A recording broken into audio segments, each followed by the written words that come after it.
In the last episode, we examined the 4 different types of teams with teams expert Susan Gerke. Today, she's back to help us discover how to maximize team performance. This is Coaching for Leaders, episode 139. Produced by Innovate Learning, maximizing human potential. Greetings to you from Orange County, California. This is Coaching for Leaders, and I'm your host, Dave Stachowiak. This is a weekly coaching show to help us all be better leaders through improved communication, human relations, and personal productivity. And if you are joining the show for the first time, welcome. This is the resource for you on how to get better at working with people and organizations. And on last week's episode, Susan Gerke was here to talk about the 4 unique types of teams. And we talked in some detail about different kinds of teams and organizations and what works well in some roles and what works better in others, and depending on what the organization's trying to do. And I am so glad that Susan is back this week to walk us through the 4 stages of team development. And once you know what kind of team you want to have in your organization and what's going to serve your organization's goal the best, of course, you want to be able to do some work around developing that team. And Susan is a consultant and trainer. She has been doing this for over 20 years of helping teams to work together more effectively. She has an entire curriculum built called Go Team that is really designed to help teams to be able to work together even more effectively. Susan, I am so glad that you're back. Thanks for making the time to come back again this week. I appreciate you having me, Dave. I am thrilled to have you. And, we talked last week about the 4 different types of teams. But regardless of what type of team you are, every team goes through these stages of team development. And so knowing what the stages are is important. And I think a lot of people have heard this model before. Yes. And so the language is going to be familiar. So I'm going to really encourage, if you've heard this model before, is to try to calm your, or what's the word I'm looking for, is to try to resist the temptation to tune out on it and think like, okay, I've heard that, the forming, storming, norming. A lot of people have heard that. What often has not talked about, though, is, okay, what do you need to do at each of those stages? As a team member, as a leader, if it doesn't go well, what's going to happen, and how do you handle conflict at those stages? What do you do when people and team members change? That's the kind of thing when we talk about people with that are in those situations, Susan, a lot of times people aren't really savvy on what to do, especially leaders of teams. And so we really wanted to focus on that today, but we should start off and talk through the 4 stages of team development first, and then look at what a leader should do and what different team members should do at those stages. So let's first of all give credit where credit's due to Bruce Tuckman, who was the person where this model came from originally back in the 60s, right? Yeah, it's been around a long time.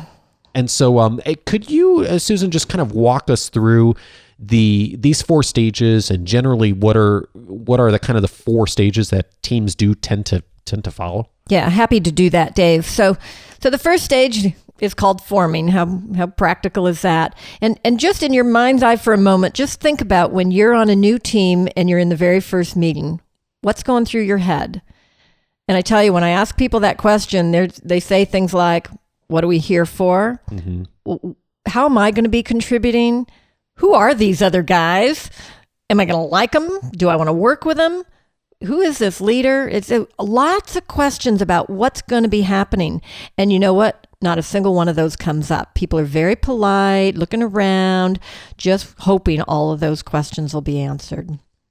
And my experience is a lot of times they aren't. No, that's exactly why I have a living at this. Yes, you do. So that's kind of stage 1 is yes. trying to figure that out. Where are we going? What am I doing here? How am I going to be measured on my success? What's everyone else going to be doing? Okay, so that makes sense. So stage 2 then is what is been called storming. Yes. So how is that different than the forming stage? Yeah, so the storm, if you will, or the storming stage is when we begin to move beyond some of those why are we here questions, but we start to have some concerns about how we're doing things.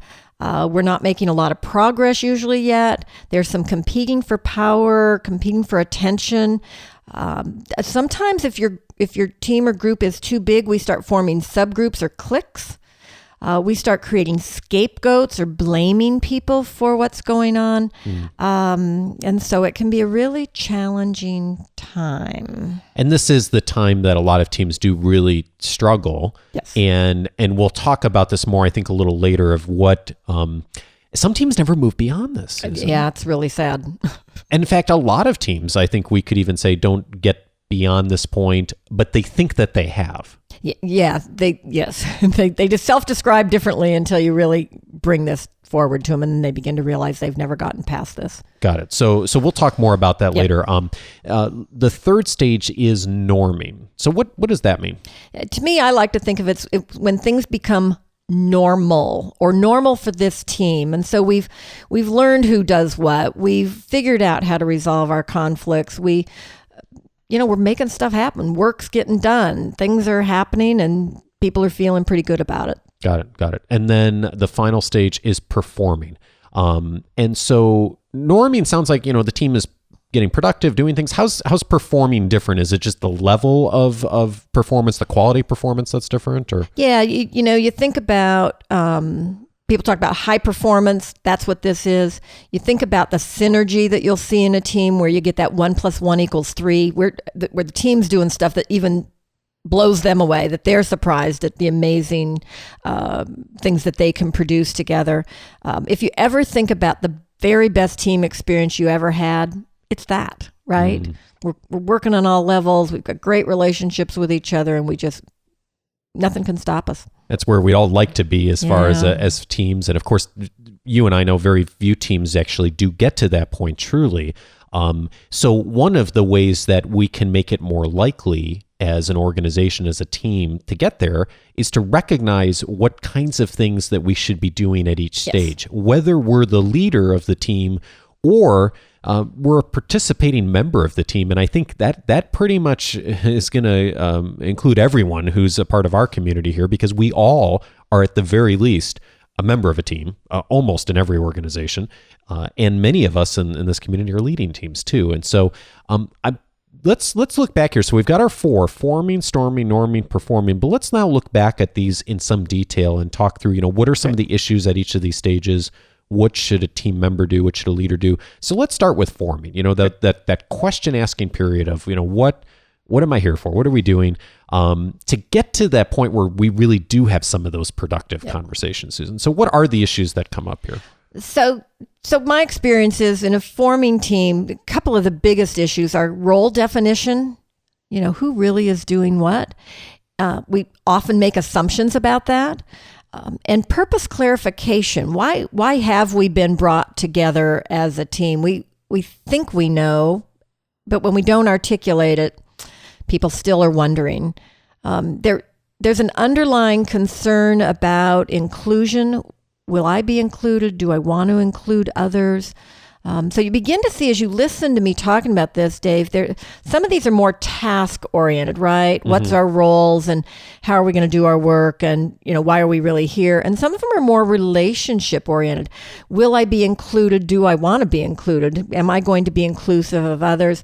Will we be able to build trust together? Am I going to be able to trust these guys? So in each stage, you'll find there's some things that are more about the work itself and some things that are more about the interpersonal side of things. And we need to pay attention to both.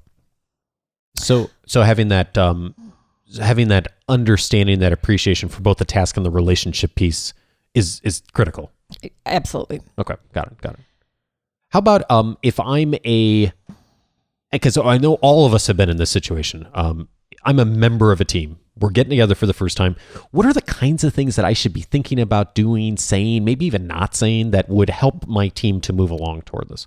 Well, hopefully your leader's going to guide you through the right conversations, but he or she doesn't always do that. And so you probably need to ask about, can we just spend a minute and get clear about what the goal is? Or, it would help me to know what the expectation is of why I'm here. Or could we go around and find out what everybody's roles are?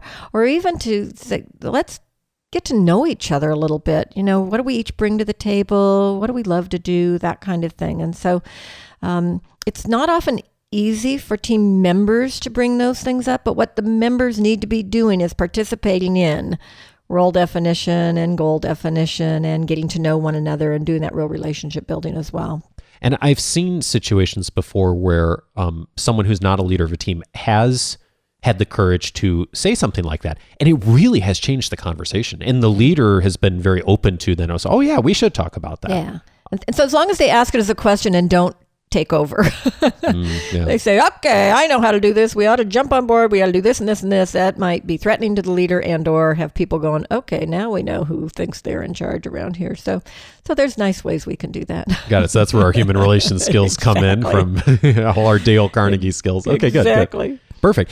So the leader, of course, assuming we are leading the team, we really do want to have thought through some of this. And what are the kinds of things that a leader, if they're have really handling this effectively, Susan, really should be asking and spending time on? Well, and one of the very first things, the leader's got to be the one who schedules the meetings and is going to run the meetings. The leader's more hands-on in this stage than any of the stages because the team's not ready to do that for themselves. I don't care. You've been on a team before. I've been on a team. Everybody's been on teams before, but we haven't been on this team with this set of people, and we're looking to the leader to get us started. So tell us when the first meeting is and have a good agenda for us that should be talking about what are our goals and whether we're participating in that or they're being handed to us. What are our objectives? They might be handed to us. So clarifying our purpose, spending some time on those. What are our tasks and what are the roles? And so the leader really guiding that. During this forming stage, the leader's going to be making the decisions. Even if he's asking for input from people, he or she's going to have to be making the decisions. And this is the person who's going to be giving feedback to people. People aren't ready to give or hear feedback from peers. And so if there's some feedback to be given, that's the leader's responsibility. And I wanted to come back to something you mentioned a minute ago of, whether we're creating the goals or they've been handed to us. That's one of the things I think that is helpful a lot of times in these conversations is, what is negotiable and what isn't. That's right. Sometimes teams are given a statement of work or goals and saying, this is it. Yeah. and the team then spends a whole bunch of time talking about, should we do this? Should we do that? And it's already a non-negotiable. So those kinds of things, clarifying that up front can be really helpful. Of like, okay, this is what we have to do. Now let's figure out what we need to do to get there. Exactly. Yeah. Okay, good. So so at that first stage, hopefully some of that is happening. At the storming stage, what are the kinds of things if I'm a member of a team and I'm either knowing that we're going to go through this stage or I feel like I'm there now, or maybe even part of a team that's there now, what should I be doing, thinking about, wanting to take action on in order to help a team work through that? Well, part of what needs to happen at this point is often team members have to develop some skills. Now that we've identified in the forming stage who's doing what, I might need to build some more of my skills. So there might be some training needed. We definitely need to be talking about how we're going to do the work. Maybe I've done this before and you've done this before, but you have a different way from me. So we're going to have to begin to get those ideas on the table and decide how are we going to do this work together. That probably need some facilitation from the leader to do that. But those are the things we have to be talking about so that we're not making a lot of assumptions.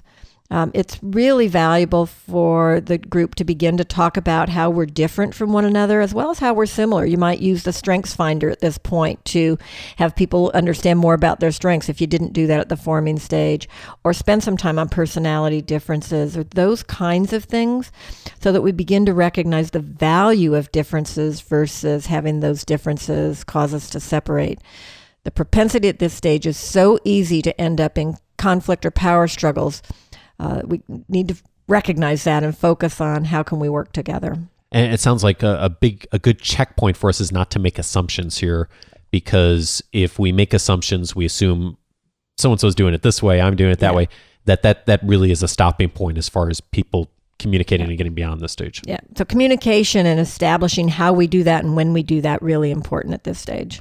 From a leadership standpoint, how can I facilitate lead my team through this stage, and not try to skip it because it's an important stage, but to help people work through it. Yeah, you might think you're skipping it. You're not.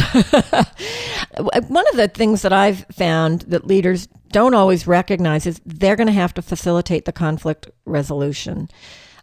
It may be that you're good at conflict resolution and I am, Dave, but if we're having a conflict in this team for the first time, we may not know how to do it with each other. We're not trusting of each other yet. We haven't really gotten the relationship to that point. So the leader's got to manage the conflicts.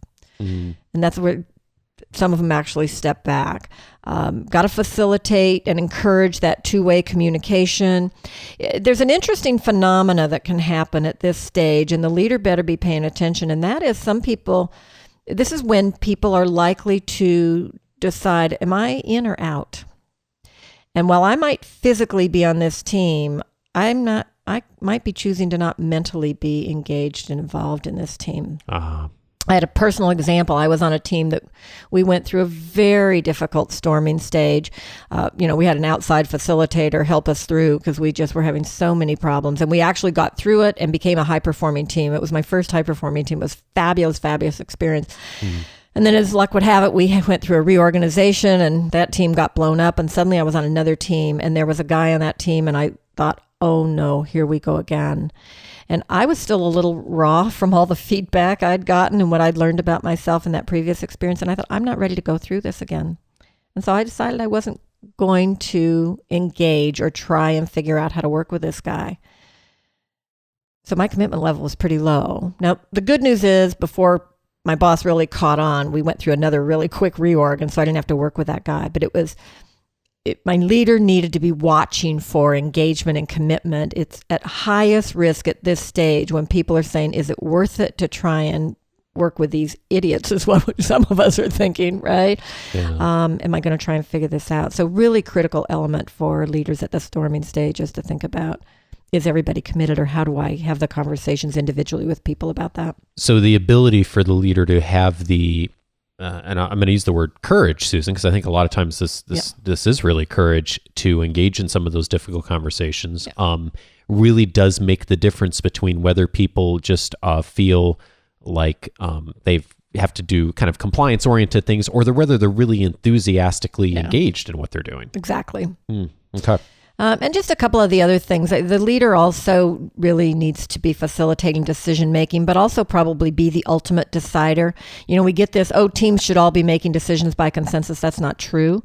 And storming teams generally are unable to effectively make consensus decisions.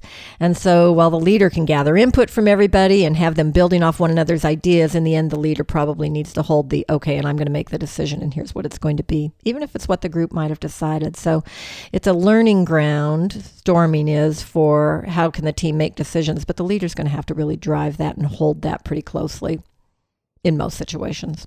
So if we do that well and navigate through it, we end up at the norming stage. Exactly. So how does it change now for me as a team member when we've gone through this storming stage and we've emerged from it? What's different now for me as an individual contributor to this team? What do I want to be doing, thinking about, saying, not saying? Well, it's time to step up and really do what the group has agreed to. So to participate in decision making and to do the conflict resolution. Conflict doesn't go away just because we're a norming team. The differences in the conflicts are rich and important in a team.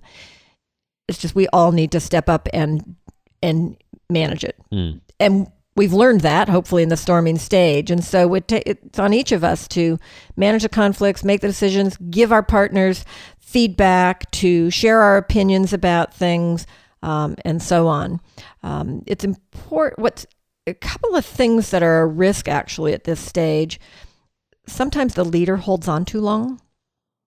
There's a lot of hands-on informing and storming with the leader, and some leaders actually like being hands-on. Mm-hmm.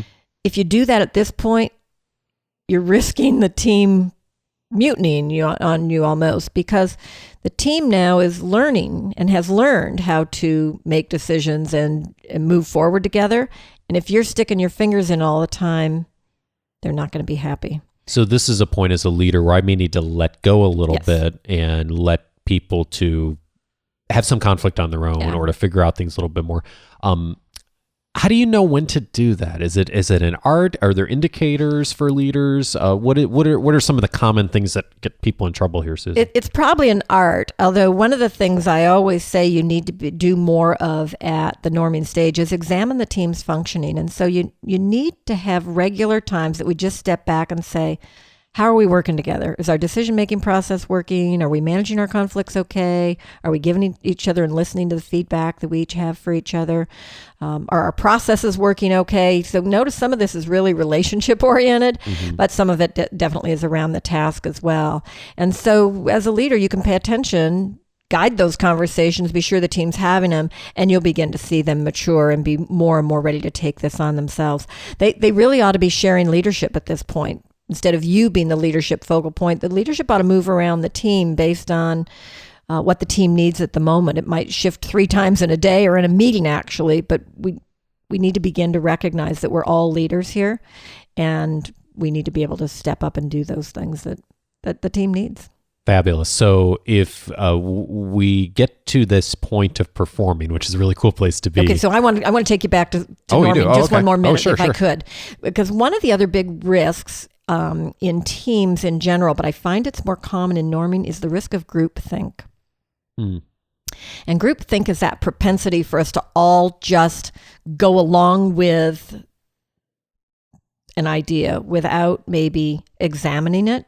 And so we can end up with mediocre results because we didn't explore options.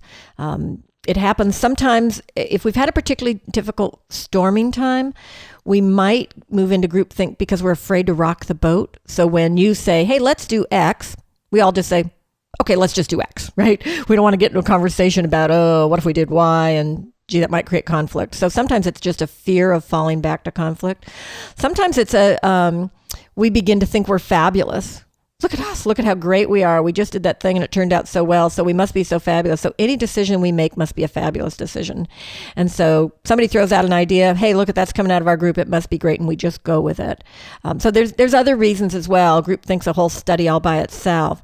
But the risk is highest, I find, at the norming stage, either because we move into that complacency place or it's the fear of falling back into storming. So a really critical role, I think, for the leader is to pay attention to that and either bring in outside resources to examine what the group's doing. You know, I was in a team where we just once a month we brought in somebody else from the organization to look at the work we'd been doing, to give us some feedback and so on, to be sure we weren't going astray.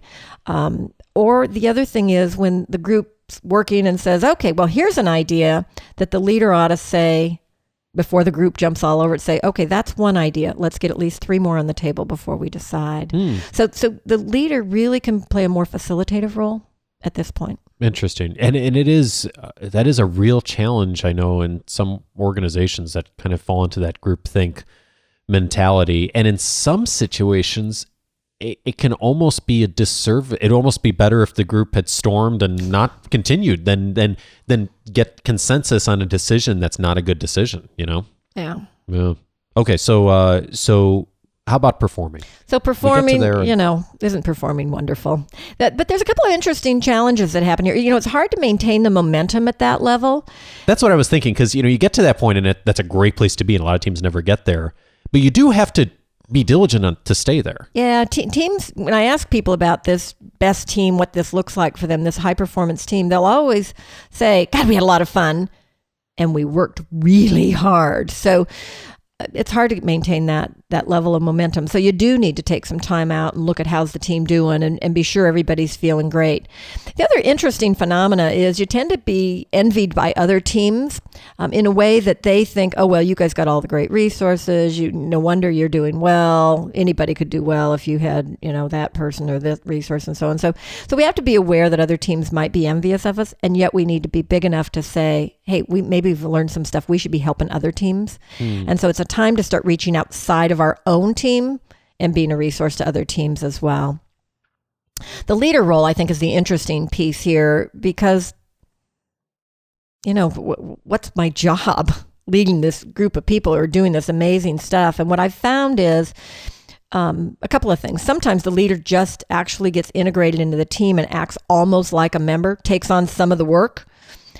Or the leader's even more distant from the team and really just provides a link to the larger organization, participates in not very many of their meetings, not involved in a lot of their decision making and so on, but is just there to be sure he or she is feeding information to the team about what's going on at a larger level that they might not be aware of. So it's a very hands-off place, and I think the teams that really succeed in getting there have a good conversation about what's the leader's role now. Oh, interesting. So it may be different depending on what the team really needs and wants going forward. Fascinating. So, I can't help but think, one of the biggest challenge stages, of course, for teams is the storming stage, I would imagine, right? It is. So let's go back and let's examine that just a little bit more, if that's okay. Because I think that, there's a lot of things that can happen at that stage that maybe means that the team progresses or the team doesn't, or maybe thinks they've progressed but haven't. And I know you've done a lot of thinking around this and helping teams to kind of work through that storming stage, and that tends to be a really critical point. So I'm wondering if we could say a little bit more about that, about what should we do, think about, what are maybe some of the ways teams tend to go in those situations? So no surprise, I get called in to work with storming teams more than any other kind of team. I'm not surprised. Trust me, the performing teams never call and say, we need some help. Yeah. But I get lots of calls for storming teams. So here's what's interesting. My experience is when a team is in storming, one of four things generally happens. The first thing is the leader or somebody outside of the team decides, we better disband this team and start over. There's something wrong here. And the only reason they're disbanding is because of the conflicts that are emerging. And so it doesn't work so well, because what happens is we create a new team, and guess what? They're also going to hit the storming stage. Now, storming doesn't always look the same. Some storming teams are yelling and, really raising their voices and being very adamant about things, very dominant with each other. And I've seen storming teams where they're very polite in their meetings and they walk out the door and it's all this whispering. Did you see what he said? And I can't believe that. And so, right. So it can be very underground or it can be very visible. It's all storming. Interesting. And so to recreate a team, get a new team together just because a team is storming is a waste of time and resource, quite honestly. Now, the reality is, if you get a team moving along and you realize you've put together the wrong skill sets because the work is different than what you thought, then certainly you need to change the membership. But to change the membership just because they're not getting along, not a good strategy. So that's a key distinction for us as leaders, is just because we're hitting conflict does not mean we don't have the right people. I mean, if we really don't have the right people in the room, skill set wise, obviously make a different decision, but not to stop just because people are having conflict, because that's part of the process. It is part of the process, right? We've got to learn how to manage that. So that's the first thing I see happen. The second thing is pretty interesting. Sometimes the conflict or struggles are really around relationship and interpersonal kinds of things. So, we don't like each other. Our personalities just really rub each other the wrong way, those kinds of things. Mm-hmm. And so what I've seen happen again and again is people say, okay, then we just won't interact with one another. And individuals in the team start to just do their own thing independently. And we'll even say things like, okay, it's just a job. I did my part. I'm out of here. Looking around and everybody else has a ton of work on their plate and they're like, oh, it's 5:00. I'm done. I'm going home. Or even we'll say, oh, that mistake didn't happen on my watch. It was fine when I passed it on. So there's a denial that anybody else is part of what's happening. So this is kind of like what we talked about last week, was a very then independent team, but without the teamwork elements where people don't really feel connected to each other or even care very much about the other person's performance. It's me, I'm going to do my piece and I'm done. Yeah. And the problem is sometimes that happens in a team that really is interdependent, that needs to work together, but they don't. So I just do my part and pass it on to you. And you're just stuck with whatever I send you. And I'm not interested in participating. Got it. And so what we call those teams are do-good teams because they are doing work. And so I've seen countless teams and organizations that are do-good teams, and they're really allowed to exist for quite a while, Dave, because they're actually producing work. The challenge is the quality of the work produced by that team, as you can imagine, when everybody's independently doing their thing, versus a team that is interdependent and sharing their experiences and sharing their ideas and brainstorming together and building off one another's ideas. The quality difference in the output is dramatic. And so we can get along for a while, but at some point, the organization is not going to be happy with that lack of quality. Either they notice it, in which case they might decide to outsource your department, or it starts getting noticed by customers who start going to the competition. Oh, interesting. Our product gets out too late. Our product has bugs in it or problems with it. And so people aren't buying our product. That's a going out of business strategy to keep do-good teams and organizations. So real consequences money-wise for not addressing this, and revenue-wise and success-wise. Yeah. The hard part about it, leaders always say, okay, so if I got a do-good team, what do I do about it? The problem is the only path out of do-good is back through storming. I can't jump from do-good to norming. I have to go back to storming. And so we've got to go back and face what are the issues, what's keeping us from interacting. And in this case, it's interpersonal stuff. So we're going to have to deal with style differences and personality differences and strengths and so on. So we're going to need to do some work around that to get out of it. And is it a fair assessment that if you have been at the do good stage for a while, that probably that's going to be a harder conversation to have? That might be something where you really do need to bring in an outside facilitator, someone to kind of work through that and make people aware of what are some of the patterns they've fallen into. And you're really going to have to invest some time. It's not going to happen like, okay, let's have a meeting and that'll fix it, right? You're going to need some time to get that sorted out. Well, I'm glad you mentioned that too, because you've had that happen where someone, you've shared with me before, where like someone's been in this situation or a team for 10 years and they, have you come in for an hour or a couple hours and expect that that's really going to change. And that's just not realistic. That's just not realistic. And so, And I'll also get teams that have been storming for a long time who are not willing to do the work. So I'll help them see where they are. We'll look at these stages and they'll all agree that they're storming or that they're out in do-good land, as I call it, and then not willing to spend the time and energy to actually try and sort past it. Or quite honestly, sometimes the baggage they have and the hate that they've created in those teams has gone on so long they really are not something I can salvage. Maybe somebody else can, but my experience is there are some that are too far down the road. That's too bad. It is. It's very too bad. So one option is, a team could disband. The second is that we fall into kind of this trap of this do-good mentality pattern. You mentioned there were two other outcomes though. So of the storming phase. So the third one is, now it's a task issue, not a relationship issue. And so you and I, everybody in the team, we love each other.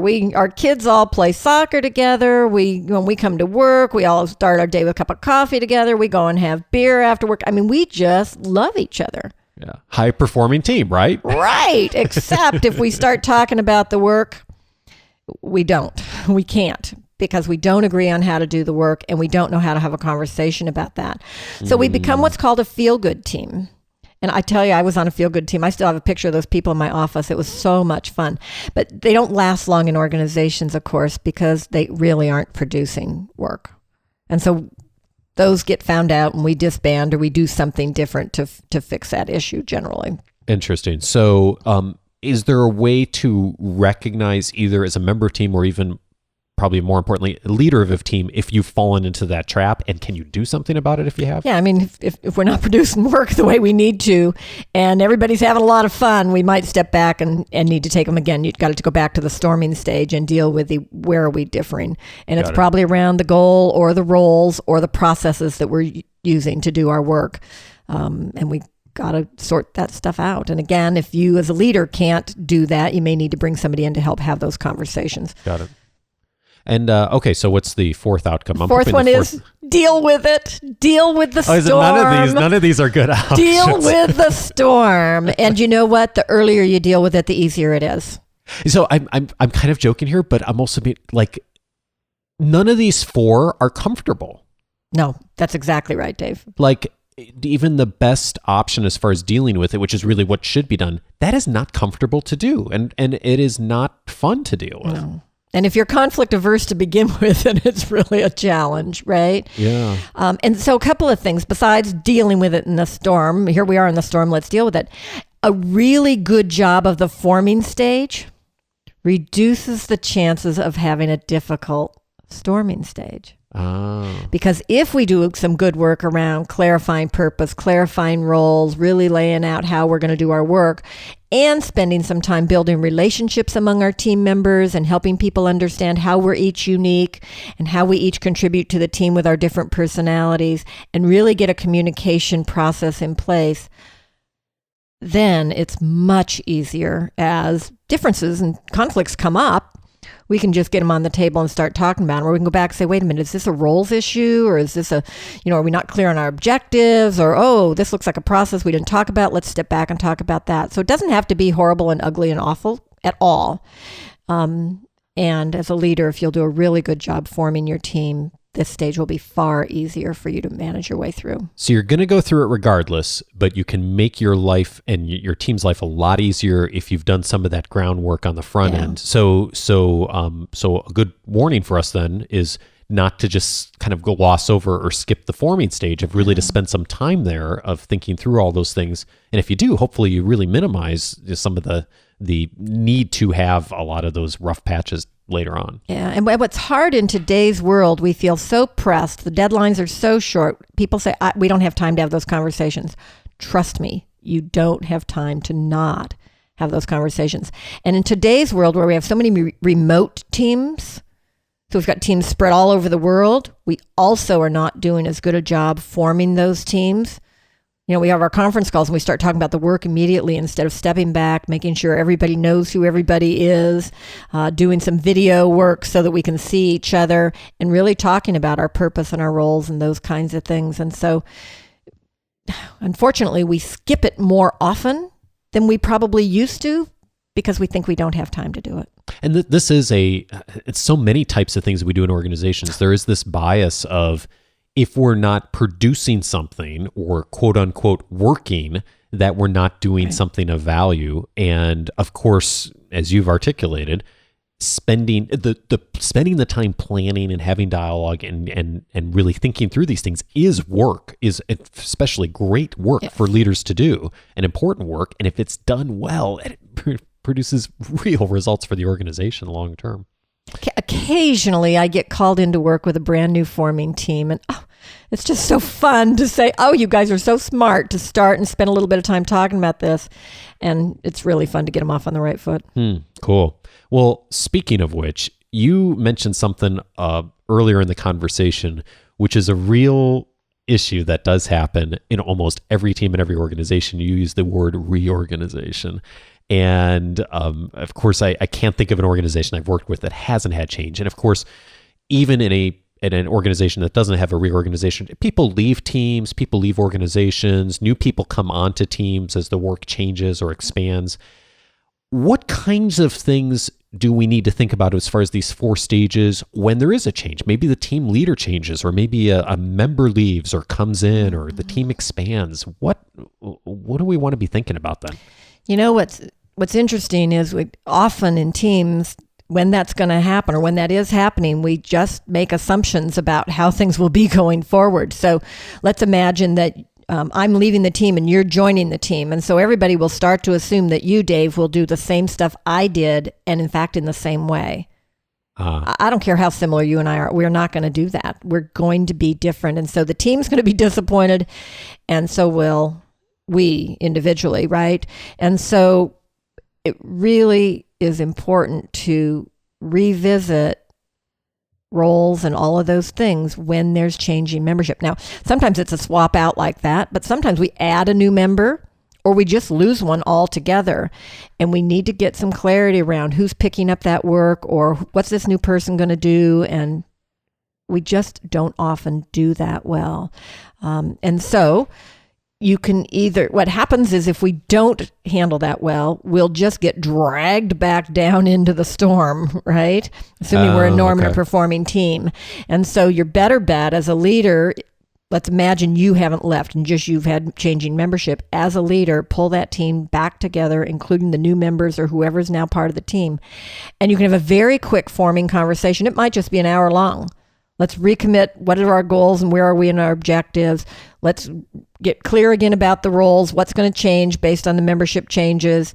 How are we operating together? If there's new people, bring them up to speed on how we manage conflict and so on. And we can zip right back up to norming or performing or wherever we were before.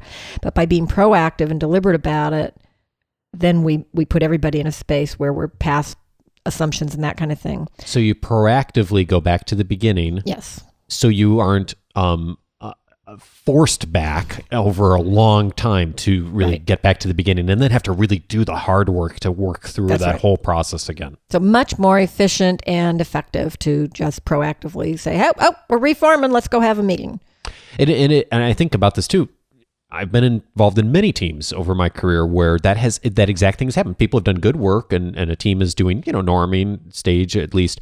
And then something changes and there's never really much, there's an email sent out, so-and-so, we're changing roles and never really much dialogue or conversation about what's going to be different. And then that team's performance does tend to slide over time.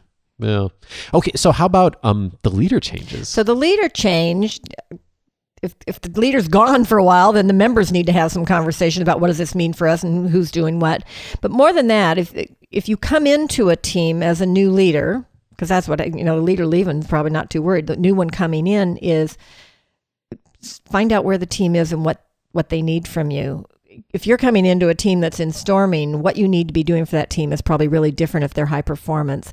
And if you come in and treat them like they're a forming team and they're a high performing team, they're not going to be very happy and you're going to impact their productivity negatively. And so really to have an open conversation about, what's happening in the team. Can you tell me where you are in terms of your stage of development? You could even have that conversation, right? What role do you see me playing? How can I be most helpful to you? And so on. I've even done it where we just put a flip chart on the wall. The leader's job is and the leader's job isn't.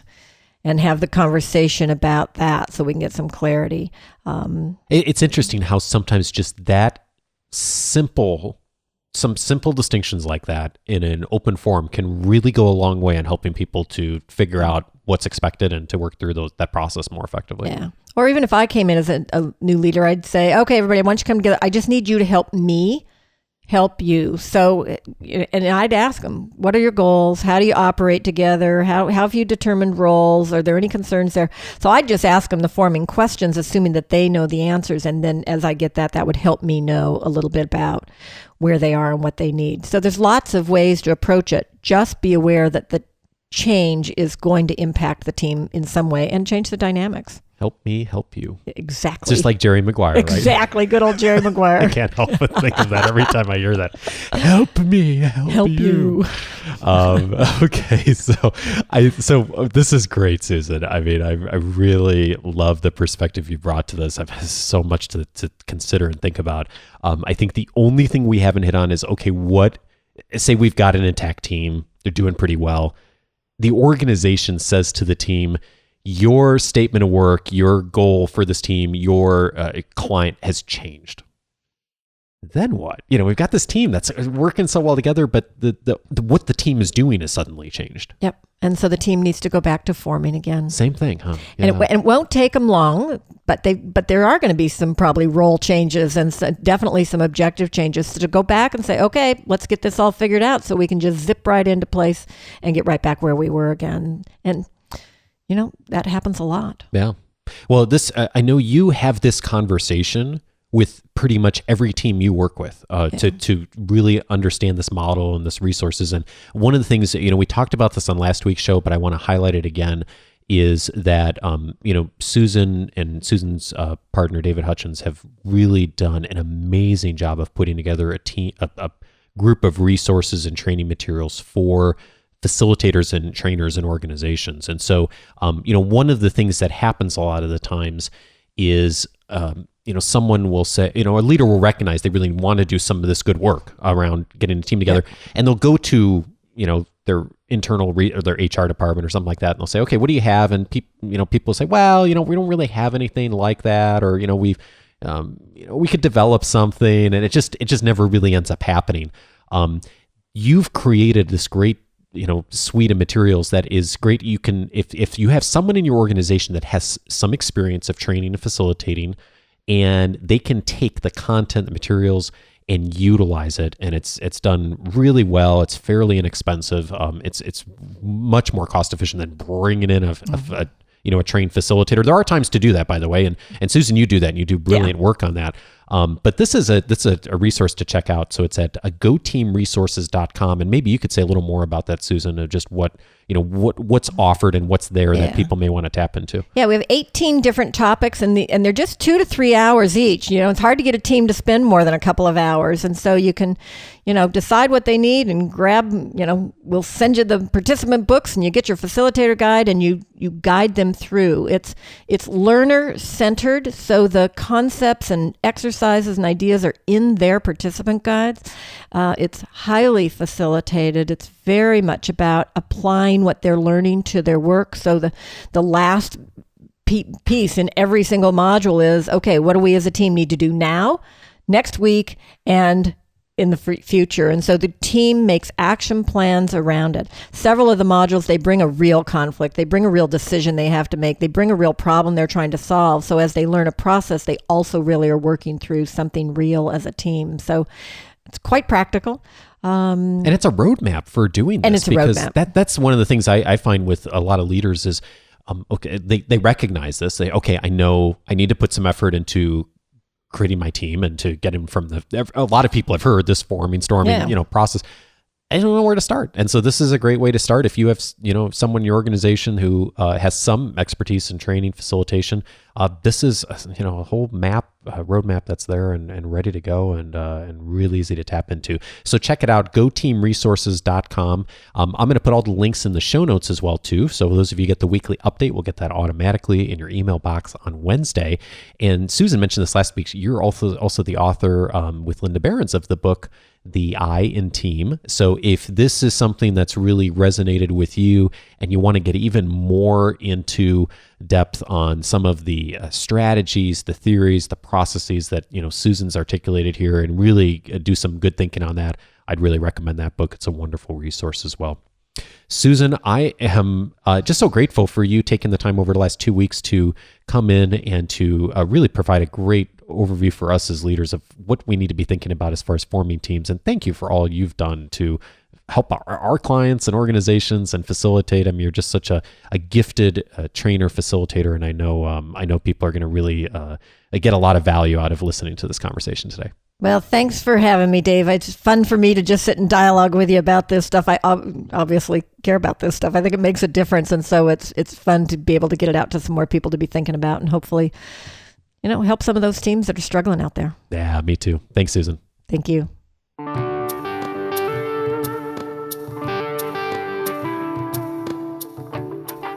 I don't know about you, but one of the things I'm often struck by whenever I bring on someone who has an expertise in a particular area is how much we can really benefit from by being proactive on a few things up front with our leadership, with our management skills, with our people skills. And by doing that, we can really receive quite a substantial return in the long run. And I know with many teams, the tendency for many of us who have been a part of teams or managed teams or had the privilege to be involved with many teams over the years is that we tend to be more reactive. So we hit these points where we go through the storming phase, and when we get there, then we start to think, how are we going to manage this? And I'm just really struck by how much there is that we can really do proactively from this conversation. And so my question for all of us this week is, what's one action you can take to be more proactive with your team's development rather than reactive? And I would love it if you would take a moment to answer that question up on the show notes for this episode, and you can get there at coachingforleaders.com/139. And of course, those of you who get the weekly updates on email will get that link to the show notes, and you can join the conversation there as well. And as always, I'd love to hear, and I know Susan would as well, any comments or additions you have to our conversation today. And of course, if you do have comments, questions, or feedback about the show in general, the best way to submit that is to go to coachingforleaders.com/feedback, and you can always send me a comment or question. And I do have just a moment here for one question this week from Chris, who visited that website link. Chris emailed me and said that he's been involved in a management position for a number of years now, and now he's received a job proposal to work on another project in a much more advanced role. And he says, as you can understand, I feel really flattered and at the same time a bit confused as to whether or not I'm ready for this next step or not. Now my question is, what do I need to do to take in consideration, and what can I do to take confusion away, and what kind of training will assist me in my conquest to become a senior leader? Well, Chris, thanks for the question, and congratulations on being selected, or at least considered, for this new opportunity. It sounds like an exciting next step for you. And the one thing I'll say, I have a few thoughts for you and a few resources. The one thing I'll say up front is I don't know anybody who was fully prepared for their next leadership role or for more responsibility. And so if that is the one thing holding you back, is feeling like you don't know it all and you have fear that you don't have everything figured out yet, that is how it should be. I think it's very concerning to me when I see people, and I don't run into this a lot, but I see people going into a leadership role and they feel like they've got it all figured out already and they know exactly what they need to do. And I think some fear and some just what am I going to do is healthy. And so if you have that, that's normal. And know that that's good, because that'll push you in new ways. So here's a few suggestions for you, Chris. First of all, and this is something that might be helpful to others too. I don't know if I've mentioned this before on the show or not, but there's a lot of resources on the Coaching for Leaders website. All the podcasts, articles, everything I've done over the last few years is there. And there's a pretty easy way to reference those. And Chris, in particular, I would suggest that you take a look in the New Leader section of the website. So for those of you who want to know how to navigate the website, if you go to it, coachingforleaders.com, go about halfway down the page on your right, you're going to see a little box that says what's most helpful to you right now. There's a whole bunch of topics listed there. Chris, one of them is New Leader. If you click on that, it's going to automatically pull up all the articles, interviews that I've done in the past of things that I think are most important for new leaders. So I would definitely check that out, because I think that'll give you a bunch of resources to get started with. A couple of specific resources that I know of that I think would be really helpful to you. One of them is a book that, and a disclosure on this is I have not read this book. Normally I don't recommend books I haven't read, but I've heard enough good things about this book, and Bonnie has read it and has said very good things about it. A book called The First 90 Days by Michael Watkins. It essentially is a framework for how to walk through that first 3 months of your new role. And I think it'd be a framework that'd be really, really helpful for you, Chris. So that would be something to check out.